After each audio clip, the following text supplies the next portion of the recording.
নমস্কাৰ। এটা সৰু ভিডিঅ' কৰি ৰাখিছোঁ ভৱিষ্যতে চাবৰ বাবে। মই ধনীৰাম চেতিয়া দাদাৰ ভিডিঅ' চাই উৎসাহিত হৈ এই কামটো কৰিছোঁ। সম্পূৰ্ণ এমাহত শিপা আহি গৈছে। কাজি নেমুজোপা অৱশ্যে ওপৰত চাদৰ ওপৰত যিহেতু আছে টাবত, সেয়ে 2-3 দিনৰ মূৰে মূৰে পানী দিওঁ যদিও মাটিখিনি শুকাই থাকে আৰু বৰষুণ দিলে অৱশ্যে পানী পায় নিজে নিজে। তথাপি সেয়ে হয়তো শিপাটো অলপ কমতি হৈছে।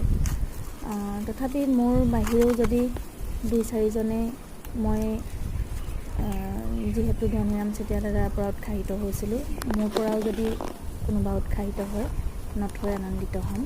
আৰু কোনোবাই যদি মোৰ ভিডিঅ'টো চায় তেওঁলোকলৈ ধন্যবাদ জনাইছোঁ।